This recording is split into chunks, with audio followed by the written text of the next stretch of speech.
Sir अपना ख्याल रखिएगा और जल्दी से ठीक होकर वापस आइए। And you take care of yourself. चलिए।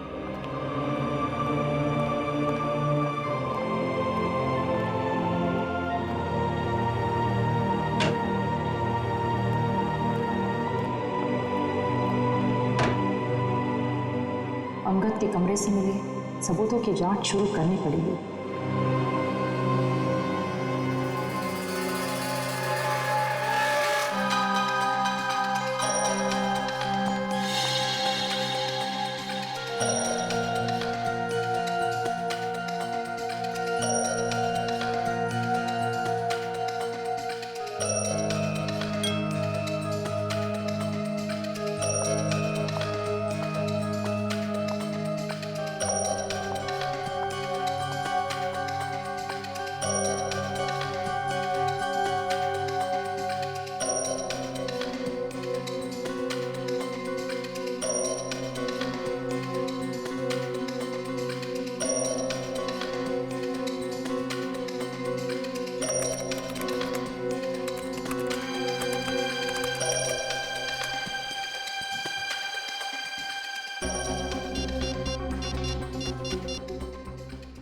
Hello, DNA lab.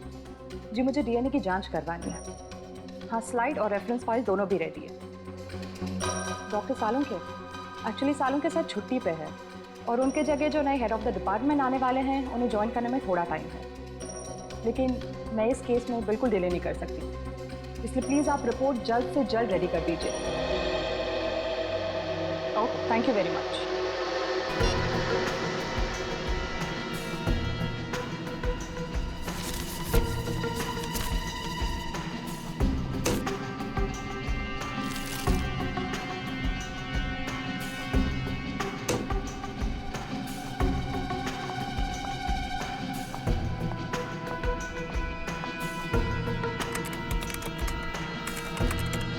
ओह गॉड, ये कैसे हो सकता है?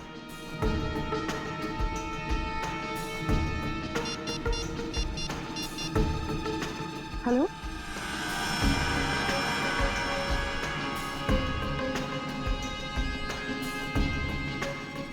क्या आपको पूरा यकीन है कि वो खून उन्हीं का है?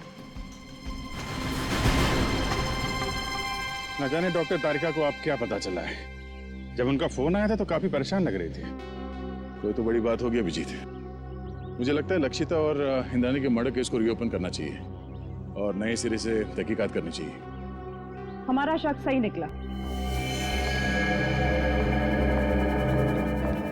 फिंगरप्रिंट और डीएनए रिपोर्ट।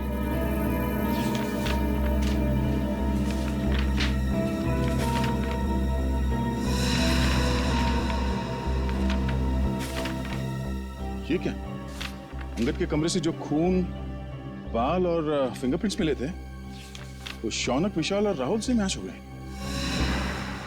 कमाल है। शौनक, विशाल और राहुल के खून और फिंगरप्रिंट्स हमें क्राइम सीन पे भी मिले थे। लक्षिता के पनवेल वाले फार्म हाउस पे, जहां पे उनकी लाशें मिली थी हमें। यही बात तो मेरी भी समझ में नहीं आ रही। अगर विशाल, शौनक और राहुल ने उन दोनों औरतों को उनके पनवेल वाले फार्म हाउस में मारा है, तो फिर उनके बाल, खून और फिंगरप्रिंट्स होटल रेड सेंट्रल के किसी स्टाफ रूम में कैसे आ गए? सर, राहुल, विशाल और मैं, हम तीनों हमारे गैर कानूनी सौदे के लिए होटल रेड सेंट्रल जाया करते थे। लेकिन सर, मैं कसम खा के कहता हूँ कि हम तीनों अंगद से कभी नहीं मिले। सर, मुझे तो ये भी नहीं पता कि मेरे उंगलियों के निशान अंगद के कमरे में आए कैसे। अंगद को पहले कभी मिले नहीं थे। रेडी, अंगद का फोटो दिखाओ। अब फोटो को देखकर बताओ, क्या तुमने इस आदमी को पहले कभी देखा है? जानते हो इसे? ये अंगद है, असिस्टेंट मैनेजर था रेड सेंट्रल होटल का। नहीं सर, हो सकता है कि आते जाते देख लिया हो, लेकिन सर मेरी इससे कभी कोई बातचीत नहीं हुई सर। हो सकता है तुम्हारे साथी विशाल और राहुल अंगद को जानते हो? नहीं सर, मैं दावे के साथ कह सकता हूँ कि राहुल और विशाल भी अंगद के लिए अजनबी है। शौनक, इस छोटी सी बोतल में हमें तुम्हारा खून मिला था। मेरा खून? हाँ, ये भी अंगद के होटल के कमरे से मिला था हमें। तुम्हारा ये खून वहाँ अंगद के कमरे में कैसे आया? मुझे नहीं पता सर। क्या पिछले 8-10 दिन में तुम्हें कोई चोट लगी थी जिसके कारण बहुत ज्यादा खून बहा? नहीं सर, ऐसा तो कुछ भी नहीं हुआ। तो फिर तुम्हारा ये खून इस बोतल में कैसे आया है? सर, कुछ दिन पहले मुझे एक एलर्जी अटैक आया था। उसका ब्लड टेस्ट कराने के लिए मैं हॉस्पिटल गया था। तो हो सकता है कि... कौन सा hospital? Sir, paradise health care hospital. Paradise health care hospital. हाँ हाँ सर। उस पैथोलॉजिस्ट का नाम पता है तुम्हें जिसने तुम्हारा खून लिया था? सर, नाम तो नहीं पता, लेकिन सर वो दिखने में थोड़ी सी सावली थी, बाल उसके घुंघराले थे। सर वो हॉस्पिटल की जूनियर पैथोलॉजिस्ट थी सर। सर, मुझे तो लगता है कि शौनक और उसके साथियों ने ही लक्षिता और इंद्राणी का खून किया है और ये सब ड्रामा कर रहा है, नाटक कर रहा है। इसे ले जाओ, जाओ। चलो उठो। सर, जब से ये केस रीओपन हुआ है तब से और उलझता जा रहा है। पहले किसी ने मेरी गाड़ी में उस चॉकलेट के पेपर पे होटल रेड सेंटर लिखा और उसी होटल के कमरे से ये अंगद गायब हो गया और उसके कमरे में से इन तीनों के बाल, फिंगरप्रिंट्स और खून मिले। और सर और क्या? सर, समझ में नहीं आ रहा कैसे कहूं आपको मेरी बात का यकीन होगा या नहीं। यकीन करूंगा या नहीं? साफ साफ बताओ दया। सर, वो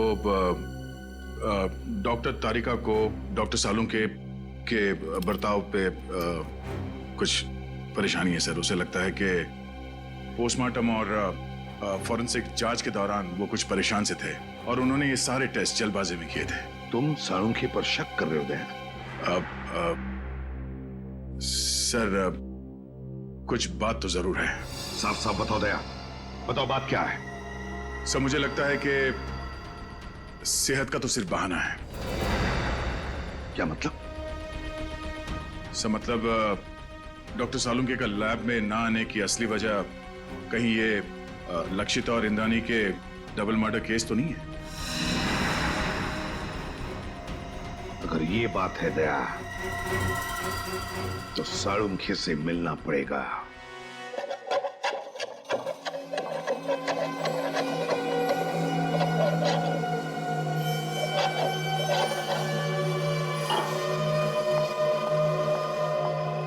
खाना काम कर रहा हूं ना, देखने दे, रख दो, बाद में खाऊंगा। आप रुकिए, मैं देखती हूँ।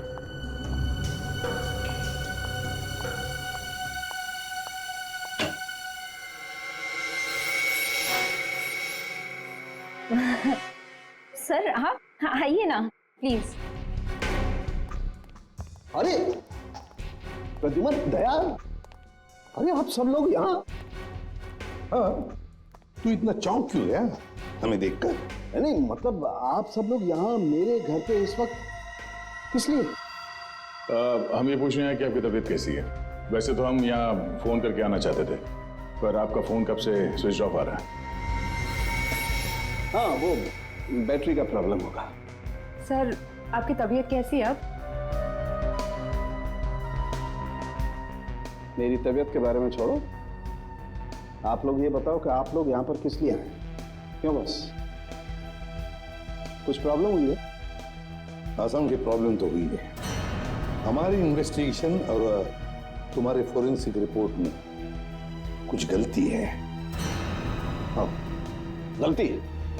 हाँ, हो सकती है, गलती हो सकती है। गलती आपके इन्वेस्टिगेशन में हो सकती है, मेरी रिपोर्ट में कोई गलती नहीं हो सकती। मैं कभी कोई गलती नहीं करता हूं। कहीं आप मेरी 16 साल की काबिलियत पर शक तो नहीं कर रहे? सर प्लीज आप नाराज मत होइए। हमें बस लगा कि आपकी तबीयत खराब थी तो शायद गलती से आपसे कुछ चीजें नजरअंदाज हो गई हो। गलती से। डॉक्टर साहब, हम ये नहीं कह रहे कि आपने जानबूझ के कोई गलती की है। हमें बस इस बात की फिक्र है कि किसी बेगुनाह को सजा ना हो जाए। बेगुनाह को सजा नहीं होनी चाहिए। बेवकूफ नजर आता हूं मैं? मेरी शक्ल पर लिखा है कि मैं बेवकूफ हूं? क्या मतलब क्या आपका? 16 साल के बाद आप लोग मेरी काबिलियत पर, मेरी ईमानदारी पर शक कर रहे हैं। 16 साल मैंने ईमानदारी से काम किया और अब आप लोग घुमा घुमा करके ये कहना चाहते हैं कि सालूखे बेवकूफ है। इतना गुस्सा क्यों हो रहा है? हा? मैं गुस्सा इसलिए हो रहा हूं बॉस, तुम ये कहना चाहते हो कि 16 साल के बाद सालूखे बेईमान है, उसने गलती की है, वो नाकाबिल है। ओके, अगर ऐसा है तो आप इंद्राणी और लक्षिता का पोस्टमार्टम दोबारा करवा लीजिए। That's it, बस। अरे सर, डॉक्टर साहब बात तो सुनिए। ये सालून के सबको हो क्या गया? उन्होंने एक बार भी नहीं पूछा कि हमें उनकी रिपोर्ट में कौन सी गलत बात लगती है। वही तो एक बार भी सालुंखे ने नहीं पूछा कि रिपोर्ट में गलती क्या है।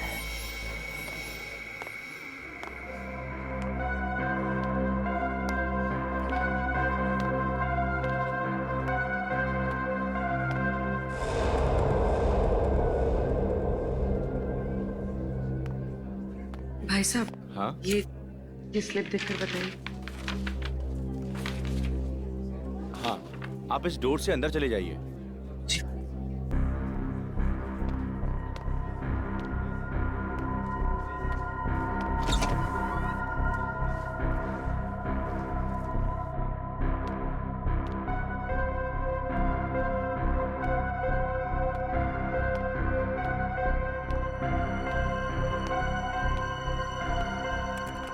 मैडम, ये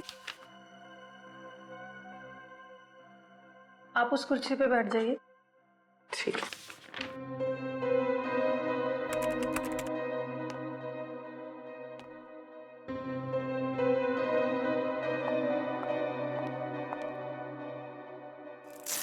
अपना हाथ दीजिए।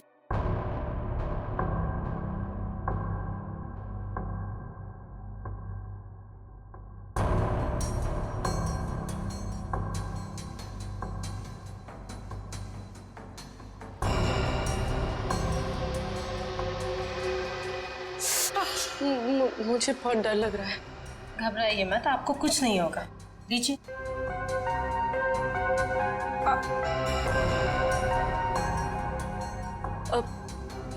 मेरा एक दोस्त है, मुझे उसकी ब्लड रिपोर्ट पिकअप करनी है, तो मुझे उसकी रिपोर्ट मिलेगी? पेमेंट स्लिप है आपके पास? स्लिप तो नहीं लाई हूँ, लेकिन उसकी रिपोर्ट्स बहुत अर्जेंट है। वो बीमार है तो आ नहीं सकता। उसका नाम शौनक है। ठीक है, मैं चेक करके आपको बताती हूँ। लेकिन मैंने तो किसी शौनक की रिपोर्ट नहीं देखी, और अगर होती तो रिकॉर्ड में होती। आप यहीं पे रुकिए, मैं देख के बताती हूँ।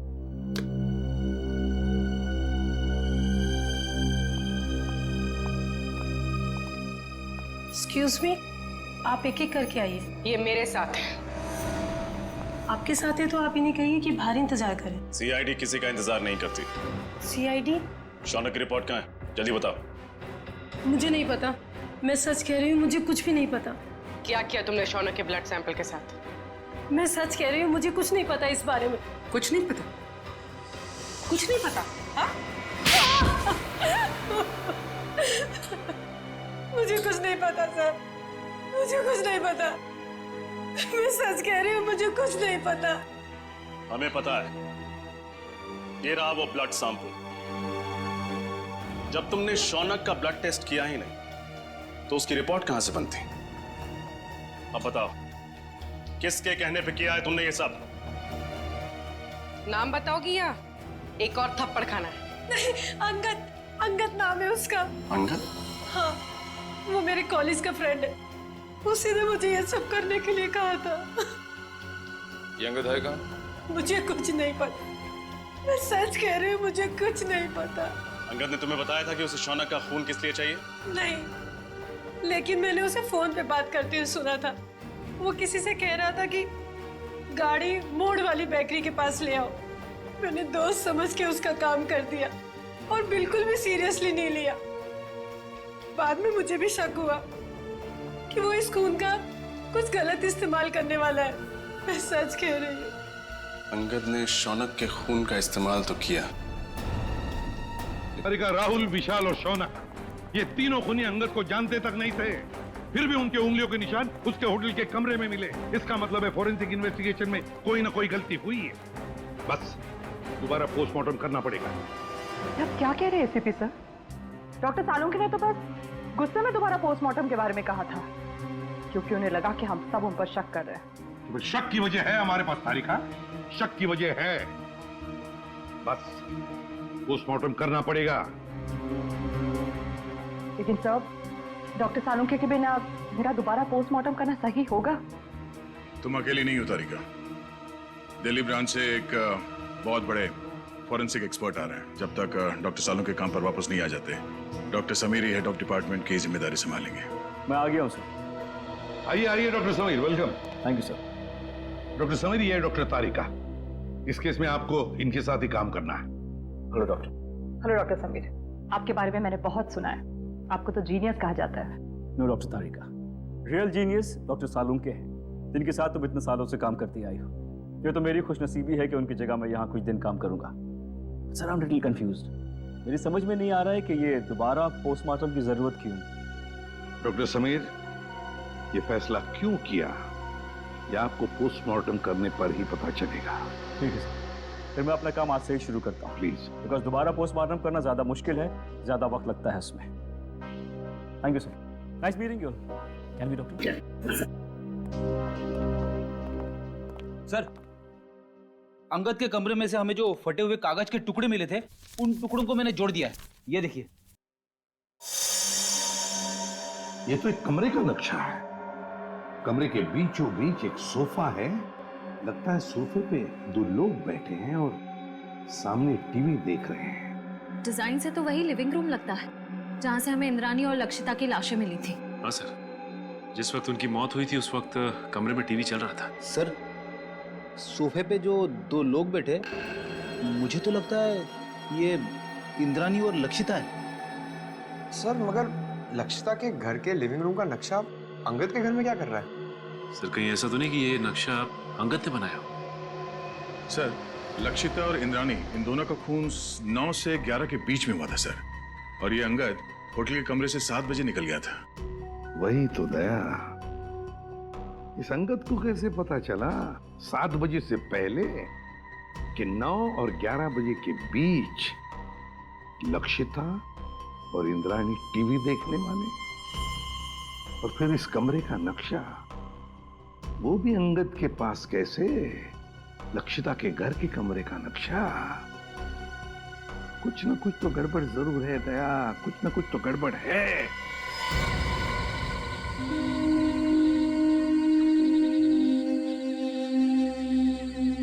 आप लोगों ने पुलिस बीट को फोन किया था? जी हाँ। क्या हुआ यहाँ पे? हम लोग यहाँ से जा रहे थे तो इस कार को इस हालत में देखा तो आपको फोन किया। आगे की सीट में एक आदमी है, शायद मर गया है।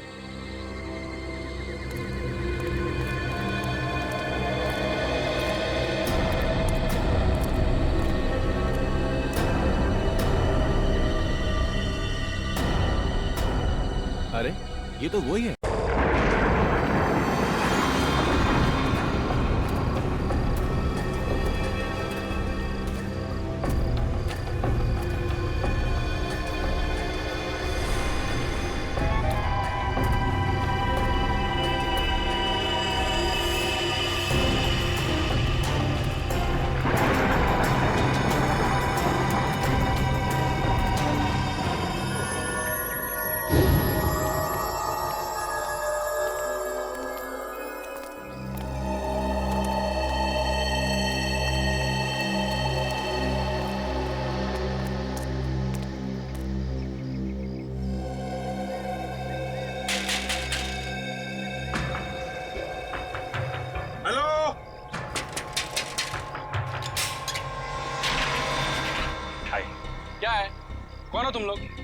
भाई साहब, हम मुसीबत में फंस गए।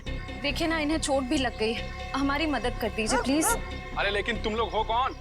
एक्चुअली वक्त के मारे शादी में जा रहे थे कि गाड़ी खराब हो गई और ऊपर से चोट भी लगी मुझे। क्या मदद कर सकता हूँ? एक फोन करना था, मेरे मोबाइल की बैटरी चली गई, सुबह जल्दी मैं चार्ज नहीं कर पाया ना, इसलिए एक फोन प्लीज प्लीज। भाई साहब प्लीज हमारी मदद कर दीजिए, एक फोन करने दीजिए प्लीज। ठीक है, अंदर आ जाओ। Thank you. घर में फर्स्ट एड बॉक्स है क्या? थोड़ा पट्टी बांध देते तो। हाँ, बैठिए, सब मिलेगा, बैठिए। Okay, thank you.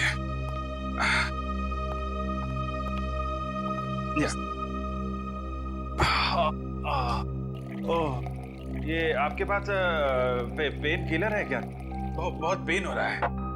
हाँ, वो भी मिलेगा। लीजिए, पहले आप पानी पीजिए। हाँ, मैं अपना मोबाइल और फर्स्ट एड बॉक्स लेकर आता हूँ, ठीक है? या।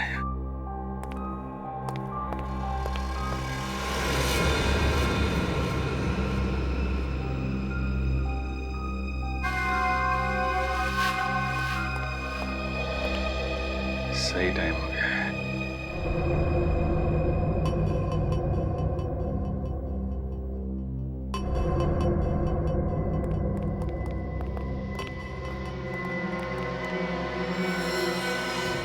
अरे ये बंदूक क्यों? तुम लोग भी बड़े बेवकूफ हो। मदद मांगना है, वो भी हमारे पास। कौन हो तुम लोग? लुटेरे, या तो फिर यूं कह लो कि खूनी। 2 खून तो हम कर चुके हैं और अब 2 और करेंगे, वो भी तुम्हारा। नहीं सर, प्लीज हमें मत मारिए प्लीज। ए, चुपचाप गहने निकाल, सारे गहने निकाल। तुम बहुत गलत कर रहे हो।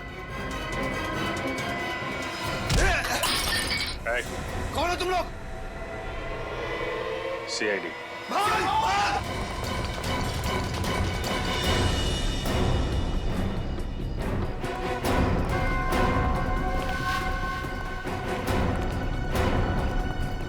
CID के सामने से भागना इतना आसान नहीं, वो भी 2 खून करके।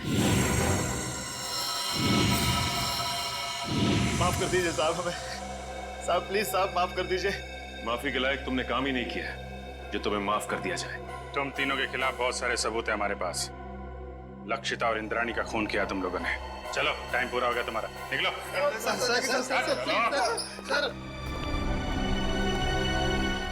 Good job. Thank you sir. चलो। जैसे कि आप देख रहे हैं, हम फिलहाल CID ब्यूरो में हैं, वहाँ से लाइव रिपोर्टिंग कर रहे हैं। पहले की तरह इस बार भी CID ऑफिसरों ने खतरनाक लैंड माफिया, जी हाँ, लेडी डॉन लक्षिता और इंद्राणी के खूनियों को पकड़ लिया है। उन तीनों खूनियों का नाम है विशाल, शौनक और राहुल। आइए अब सुनते हैं SCP प्रद्युमन का क्या कहना है। लक्षिता और इंद्राणी, इन दोनों के खूनी पकड़े गए और उन्होंने अपना गुनाह कबूल भी किया है। मगर आप लोगों ने इन तीनों को इतनी जल्दी पकड़ा कैसे? कभी कभी सबूत और फोरेंसिक की जांच जब सही दिशा में हो तो खूनी को पकड़ने में ज्यादा देर नहीं लगती। सर, ये तो बहुत हाई प्रोफाइल केस है। इसमें 2 माफिया डॉन्स का मर्डर हुआ है। क्या आपको किसी प्रकार का प्रेशर फेस करना पड़ा? हाँ, कभी कभी प्रेशर तो होता ही है, मगर हमने सबूत भी ऐसे इकट्ठे किए कि उन्हें हम फांसी तक पहुंचा ही देंगे।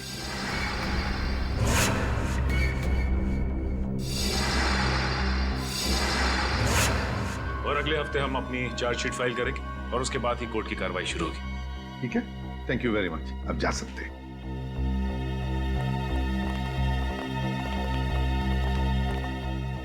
क्या हुआ रे?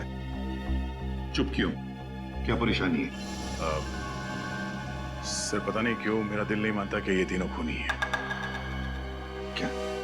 क्यों? सर, फोरेंसिक रिपोर्ट और क्राइम सीन के इन्वेस्टिगेशन से तो यही साबित हुआ है कि खून उन तीनों ने ही किया है। तो सबसे बड़ी बात तो यह है सर कि उन तीनों ने अपना गुनाह कबूल कर लिया कि उन्होंने खून किए। दया सर, आपको कहीं ऐसा तो नहीं लगता ना कि हमने कहीं इन्वेस्टिगेशन में गलती की है या फिर कुछ नजरअंदाज किया हो? नहीं, वैसे तो हमारे इस डबल मर्डर की तहकीकात सही दिशा में जा रही है, हमेशा की तरह से। इस बार भी हमने सारे सबूत इकट्ठा कर लिए, पर पता नहीं क्यों मुझे कुछ सही नहीं लग रहा सर।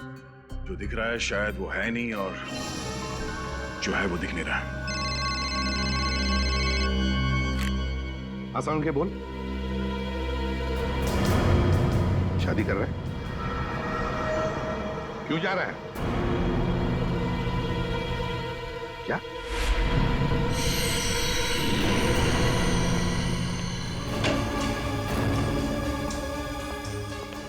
वो क्या रहा है? हाँ?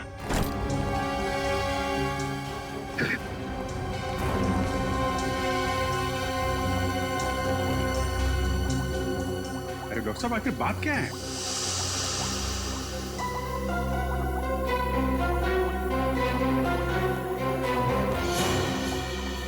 सालों के साथ छुट्टी पर जा रहे हैं और वापस कब लौटेंगे कुछ नहीं पता। क्या? छुट्टी पर जा रहे हैं? तू छुट्टी ले कैसे सकता है? हाँ? अरे यार, इसमें इतना हाइपर होने की क्या जरूरत है? हाँ? मैं छुट्टी पे जा रहा हूँ क्योंकि मेरी तबीयत ठीक नहीं है और मैं अपने घर जा रहा हूँ छुट्टियां लेकर के। किसी दूसरी दुनिया में नहीं जा रहा हूँ, क्योंकि मुझे इस लैब में ये इन लाशों से, इस केमिकल सेक्शन से मेरी तबीयत खराब होती है। मैं थोड़े दिन आराम करना चाहता हूँ, बस इतनी सी बात है। बस इतनी सी बात है। ये कौन है? तुम कौन?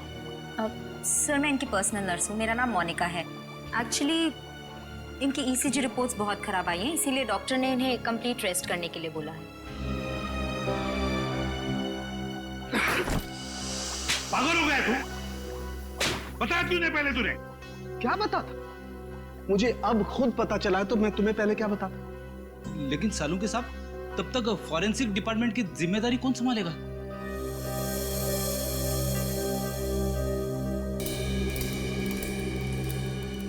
रेडी है, मुझे नहीं पता है। बॉस, किसी दूसरे फॉरेंसिक एक्सपर्ट को बुला लो। मैं कुछ दिन के लिए आराम करना चाहता हूं। मुझसे अब कुछ नहीं हो सकता है और मुझे नहीं मालूम मैं कब वापस लौटूंगा। Thank you.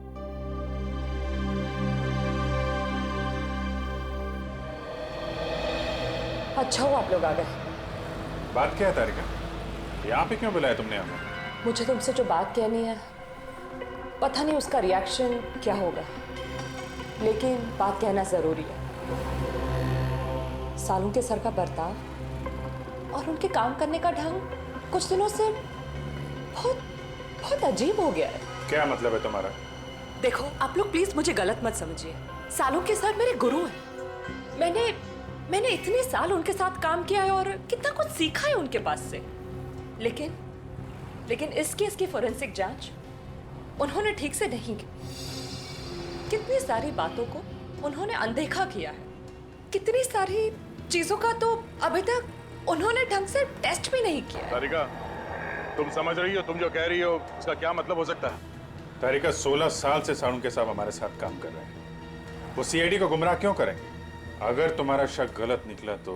अगर आप लोगों ने मुझे गलत साबित किया तो सबसे ज्यादा खुशी मुझे ही होगी। डॉक्टर तारिका की बातें अभी भी दिमाग में घूम रही है। आज तक कभी सालू के साहब के लिए उसने कुछ नहीं कहा, लेकिन आज ये समझ में नहीं आ रहा है अब हमें क्या करना चाहिए। कभी लगता है कि डॉक्टर सालों के कभी ऐसा कर ही नहीं सकते। कभी लगता है कि मेरा शक सही था। कहीं ना कहीं इस केस में हमसे कुछ गलती हो रही है। ना एक्सपीरियंस आदमी है सालू के साहब, लेकिन फिर क्या करें? एसीपी साहब को बोलना है? नहीं अभिजीत, भले एसीपी साहब डॉक्टर सालू के से झगड़ते हो, पर वो कभी नहीं मानेंगे कि ये फॉरेंसिक रिपोर्ट डॉक्टर साहब ने ठीक नहीं बनवाई। ये बात तो है।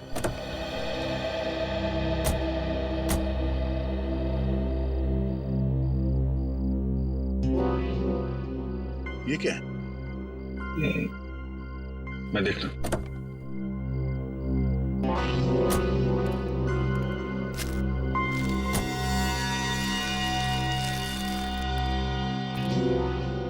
चॉकलेट पेपर जैसा लगता है। चॉकलेट पेपर इतने प्यार से फोल्ड करके किसी ने वाइपर पे क्यों रखा?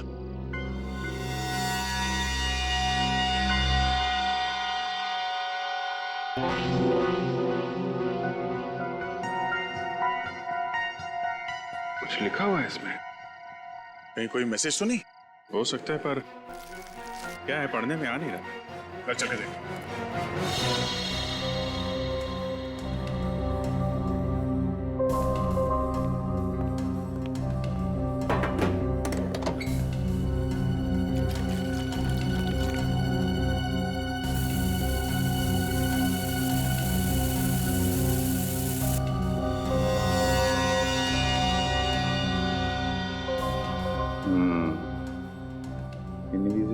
से लिखा गया था, hotel red central. Hotel red central? Lakshita और इंद्राणी की काम वाली सकूबाई ने भी होटल रेड सेंट्रल का ही नाम लिया था। लक्षिता मैडम और इंद्रानी मैडम 10 सितंबर को रेड सेंटर होटल में जाने वाले थे। होटल रेड सेंट्रल 111 10/9 111 10/9 10/9 मतलब 10 सितंबर, और 111 इस होटल का रूम नंबर हो सकता है। 10 सितंबर को लक्षिता और इंद्रानी का खून हुआ था। कहीं इस होटल रेड सेंट्रल के कमरा नंबर 111 का इस डबल मर्डर केस से कोई संबंध तो नहीं है? हो सकता है दया, इसका पता लगाना पड़ेगा।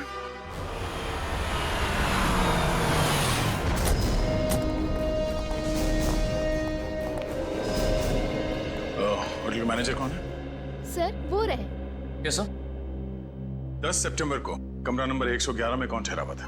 कोई नहीं, वहाँ कोई गेस्ट नहीं रुका। देख, झूठ मत बोल, समझा? सर मैं झूठ नहीं बोल रहा हूँ, वो तो हमारा स्टाफ रूम है। Staff room? जी, वो हमारे असिस्टेंट मैनेजर अंगद को दिया गया है। Angad assistant manager? जरा इस अंगद को बुला। सर वो तो अभी यहाँ नहीं है। उनकी डिटेल्स तो होंगी आपके पास? Yes sir.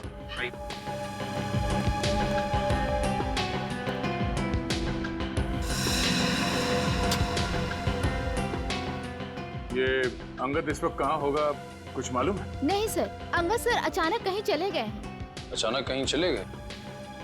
हाँ सर, 10 तारीख को शाम को 6:30 से 7 के बीच वो रूम की चाबी लेकर बाहर निकला और आते ही बोला कि उसे मुंबई से बाहर जाना है, उसे कुछ दिनों के लिए छुट्टी चाहिए।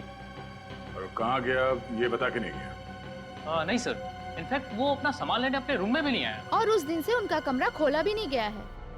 तो आप खोलिए, हमें कमरा नंबर 111 की तलाशी लेनी है। पूरी राहुल, विशाल और शौनक, इन तीनों के खिलाफ चार्जशीट फाइल करने से पहले सब कुछ अच्छी तरह से दोबारा चेक करो। फोरेंसिक रिपोर्ट, गवाहों के बयान और फिर उन तीनों की स्टेटमेंट भी, जिसमें उन्होंने कबूल किया कि ये खून उन्होंने किए है। हाँ सर, मैंने सारे पेपर्स इकट्ठे कर लिए। देखा सर, वो सर दया का फोन आया था, थोड़ा लेट आ रहा है, कह रहा था कुछ जरूरी काम निपटाने उसे।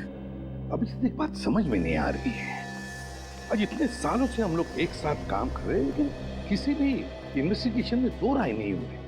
मगर इसी केस में, पर्टिकुलरली इसी केस में, पता नहीं क्यों दया को यकीन क्यों नहीं हो रहा। सर, उसे लग रहा है कि तहकीकात में कुछ कमी रह गई है सर। क्यों ऐसे लग रहा है? सब कुछ तो ठीक ठाक है, सब कुछ ठीक ठाक है, समझ में नहीं आ रहा है क्यों?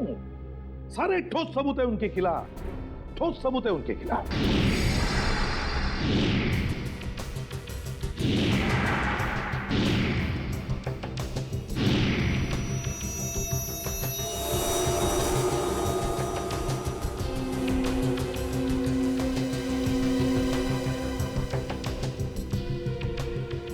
सर, लक्षिता को माथे पे गोली मारी गई है और इंद्रानी को गले पे। और दोनों ही गोलियां आर पार हो गई हैं। हाँ सर, और दोनों के शरीर पे कोई चोट या खरोच के निशान नहीं है। मतलब मौत से पहले हाथापाई नहीं हुई?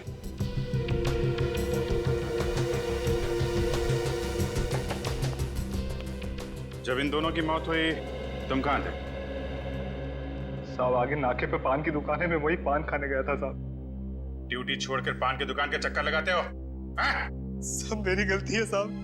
मैं जब वापस लौटा तो देखा वो तीनों खूनी भाग रहे थे साहब। तुमने खूनियों को भागते हुए देखा? हाँ साहब, लक्षिता मैडम और इंद्रानी मैडम के दुश्मन थे साहब।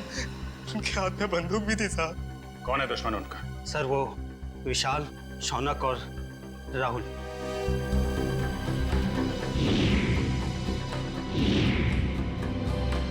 विशाल, शौनक और राहुल, ये तीनों तो वही है ना जिनके घर हथियार लेते तुम्हारी मैडम ने? ठीक कहा सर आपने। मैंने तो कई बार इंद्राणी मैडम और लक्षिता मैडम को कहा था कि प्लीज आप अपना पर्सनल बॉडीगार्ड रख लीजिए, लेकिन नहीं सर, अब प्रॉपर्टी के काम में दुश्मनी तो होगी सर। यहाँ घर में कोई और भी था इनके साथ? नहीं साहब, फार्म हाउस पे वो दोनों अकेली थी साहब। लेकिन फार्म हाउस पे काम करने वाली शकू भाई, वो भी नहीं आई थी साहब। सर,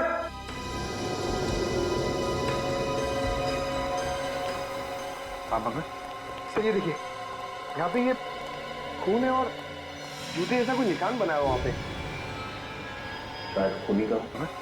सर ये देखिए, यहाँ पे ये खून है और जूते जैसा कोई निशान बना है वहाँ पे। शायद खूनी का हो सकता है, लेकिन फिर खून यहाँ पर कैसे है?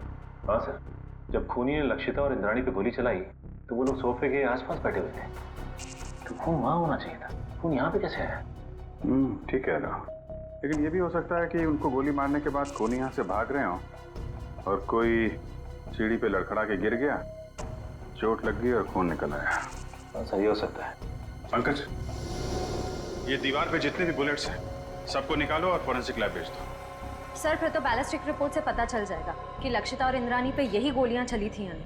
करेक्ट। और उंगलियों के निशान और खून की जांच से यह भी पता चल जाएगा कि वो खून विशाल, शौनक और राहुल में से किसका है। एक काम करो, जितने भी आई विटनेस है सबके स्टेटमेंट लो और तुषार से साइन करा लो। सर। रजत, सक्कू भाई को बुलवाओ, पूछताछ करो उससे। सचिन, विशाल, शौनक और राहुल तीनों की फोटोग्राफ सारे पुलिस स्टेशन में भेजो। सारे मोबाइल वैन और चेक नाके पे भी भेजो। तीनों बच के जाने नहीं चाहिए। सक्कू भाई, मैं तुमसे कुछ सवाल पूछूंगा, सब सच सच बताना। साहब, सक्कू भाई कभी झूठ नहीं बोलती। अच्छी बात है। आज तुमने लक्षिता मैडम और इंद्राणी मैडम के बर्ताव में कुछ अजीब पाया था? नहीं साहब। अच्छा, राहुल, शौनक और विशाल, इन तीनों का तुम्हारे मैडम के साथ कभी कोई झगड़ा हुआ था? नहीं साहब, मैंने कभी कोई झगड़ा नहीं देखा। तुम्हारी दोनों मैडम यही रहती? नहीं साहब, शनिवार रविवार को आराम करने के लिए वो फार्म हाउस आ जाते थे और सोमवार को चले जाते थे साहब। और कुछ याद है तुम्हें? हाँ साहब, लक्षिता मैडम और Indrani madam hotel red centre में जाने वाले थे। तुम्हें अच्छी तरह याद है कि वो होटल रेड सेंट्रल ही जाने वाले थे? हाँ साहब, मुझे पक्का याद है ना, मैडम ने खाना बनाने के लिए मुझे मना किया था।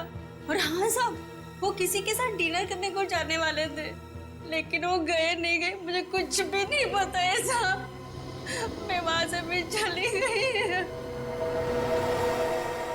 Hotel red central. इतने सारे सबूत मिले अभिजीत, उंगलियों के निशान, फिर वो गोलियां भी जिससे खून हुआ है, और फिर गवाहों के बयान भी। वही तो सर, उन तीनों के पास इंद्राणी और लक्षिता को मारने का कारण भी था, क्योंकि उन्होंने उन तीनों को बेघर किया था। यहाँ तक कि वॉचमैन ने भी उन्हें खून करके भागते हुए देखा था। और साळुंखे साहब ने भी बताया है, उन्हीं की गोलियों से मौत हुई है लक्षिता और इंद्राणी की। साळुंखे की रिपोर्ट कभी गलत नहीं होती, कभी गलत नहीं होती। लेकिन इस केस की फोरेंसिक जांच उन्होंने ठीक से नहीं की।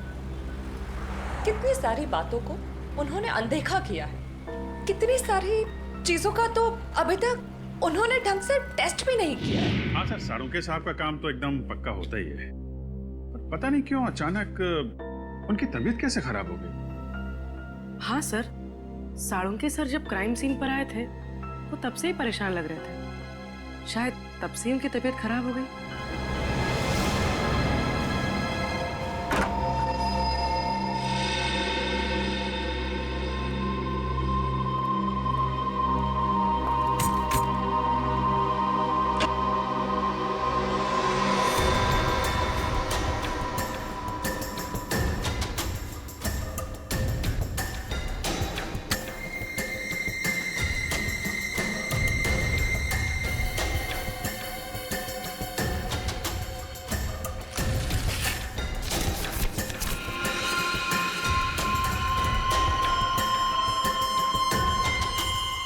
ये तो ब्लड सैंपल कलेक्ट करने की बॉटल है।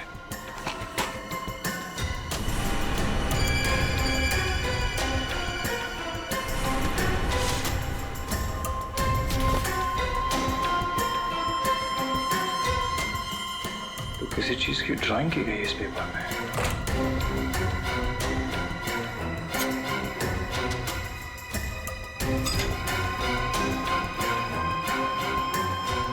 उंगलियों के निशान।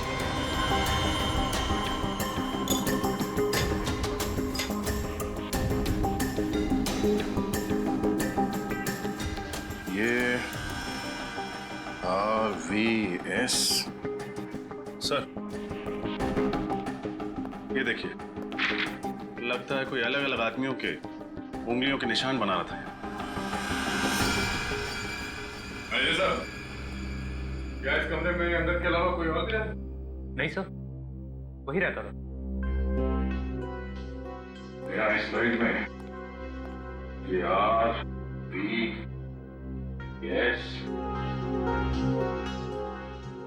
RVS क्या हो सकता है सर? कहीं ये आर से राहुल, एस से शौनक और वी से विशाल तो नहीं? सर लेकिन अंगद ने इन तीनों के फिंगरप्रिंट्स उठाए कहां से? पानी के ग्लास पर से या फिर टेबल के ऊपर से?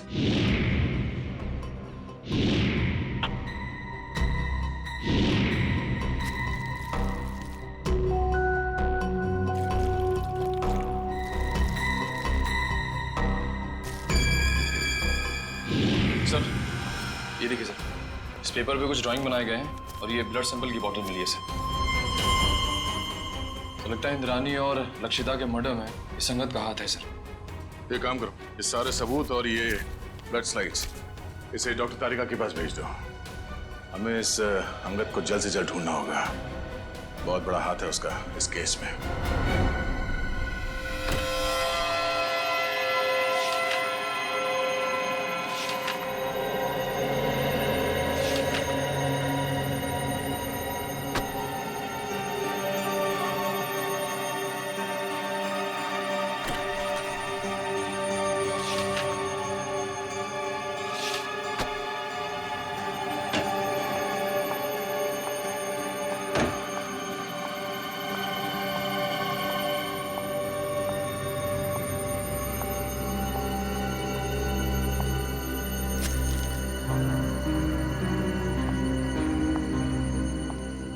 सब आप सचमुच जा रहे हैं?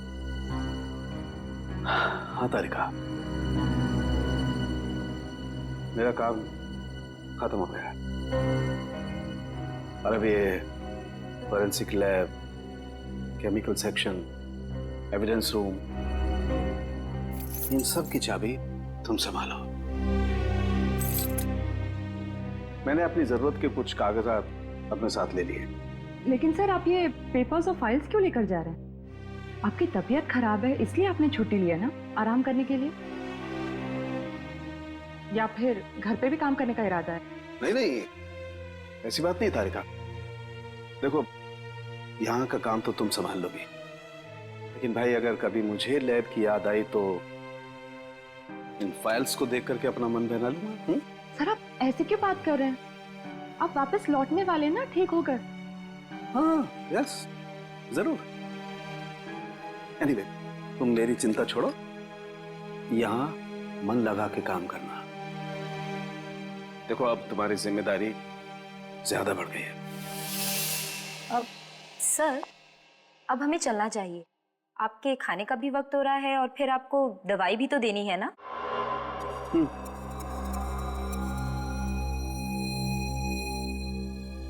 ओके तारिका।